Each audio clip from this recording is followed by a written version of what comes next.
Good morning. I'm Dr. James Romaine, Professor of Art History at Lander University, and I'm here with Dr. Linda Stratford, Professor of Art History from Asbury University. And Dr. Stratford is here on our Lander campus to give a lecture entitled Getting Political, Theodore Gericault's The Raft of the Medusa. Dr. Stratford, how did you become interested in Gericault's Raft of the Medusa? Well, it's such an iconic painting, and as an early student of art when I was at Vanderbilt, that would be one of those iconic paintings that would come up in art history class. But what fascinated me is when I started a program in Paris for our university and was taking students over every fall. What fascinated me is putting, as part of my coursework in both French history and art history, putting students in front of that and looking at the impact of that painting and realizing, I feel strongly that important works of art speak for themselves, but they also can use ambassadors. And I knew there was something more to this painting. And so just, short answer is when you have a hunch that there's some detective work to be done, you can't not go with that hunch. And I've been slightly obsessed with this painting.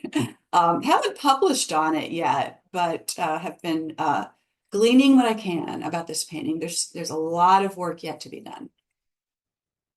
In art history, Gericault's Raft of the Medusa is famous, noteworthy for being a work of art that depicts a contemporary, relatively contemporary event. So I'd like to explore a little bit the idea of the artist as historian. How do you think Gericault's Raft of the Medusa shaped his contemporary public's understanding of that event? Well, I'll tell you, nowadays, because we're so engulfed in media, we take for granted that shipwrecks, wars, political revolutions are easily tapped into, but that would not have been true when he painted in 1819.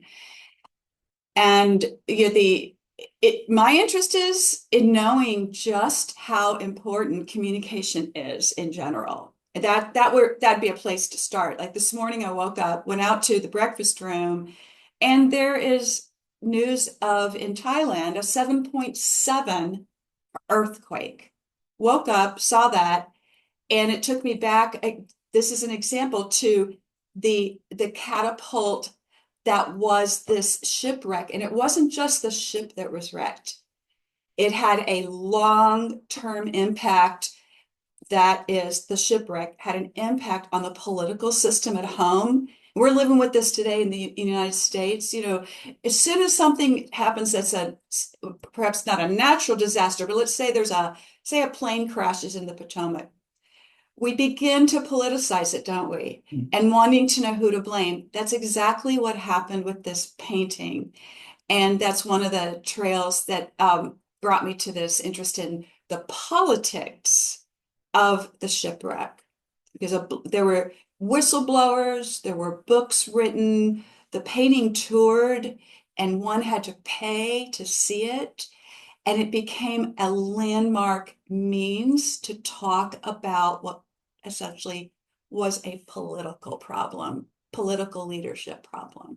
Don't you love these stories? These are fantastic stories. Yeah, I mean, they are amazing.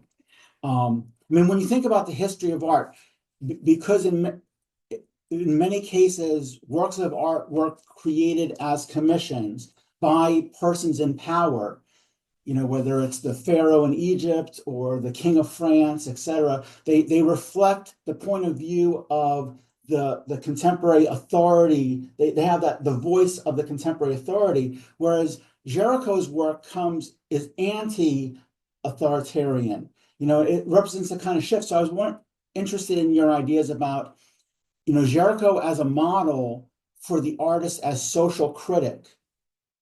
Very much so. And ironically, he himself had a privileged background, and perhaps we've been slow to follow his path, his political path, because he came from a privileged background, as I said. is his family connected to even the nobility in France. But the fact is, when you think of the fact that at 18, 19, when he painted this huge painting, he was what, 23 years old, and had known nothing in political life except revolution. So French Revolution, 1789, all the events that stirred it up, and the end result bearing Napoleon, right? The return to order. So that's all he's known, and it shaped him. But we wouldn't know that until Raft with Medusa. We would look at an artist who was prolific, who was under the tutelage of Delacroix. We would talk about him. We would talk about our artist Gericault mainly as a painter who was bridging from neoclassicism to romanticism, and at least that's how I was taught when I was a young art history student. And I would look at that style formation. Well, now we have so much more to say, and I think that we're only getting started with this painting in terms of understanding this is more than if you Google it right now, it'll say something like this is a large scale painting full of vibrant diagonals, and that's true. There's a very strong chiastic diagonal balance in that painting from a formal point of view. It's very, very eye-catching.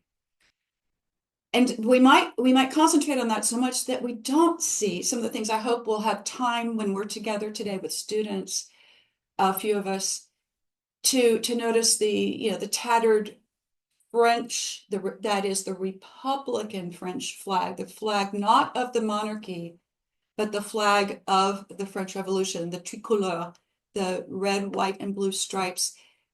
I never was taught that when I was a younger student, and I look at those. I look at those differently now. I look at the African individual at the pinnacle of the jumbled group of figures. We look at that differently now.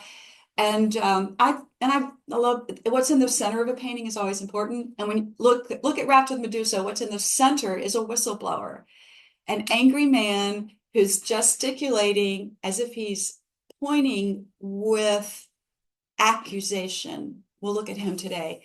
And when you look at that Andrew Coryard, the man in the middle of the painting, he's got a story to tell, and it makes you curious. And I'm curious. I mean, we're all curious. I want to know, why is he in the center? What's the story? This man who as it turns out, became a very active abolitionist. Remember, the painting is 1819. Just in the early stages, the formation of abolitionist movements. And when I found out that man was a well-known abolitionist, Andrew Coryard in the middle, I thought, okay, my instincts aren't that bad. There is something here that is highly political, and I want to know more. But we've disregarded that up until the last couple of decades. We've disregarded that in this particular painting. A lot of work yet to do. A lot of work. Well, that's fantastic. It's wonderful how a work of art can have so many layers of meaning that it sustains investigation after investigation. Thank you so much for spending some time with us today, and I'm very much looking forward to your talk this afternoon. Great. Thank you.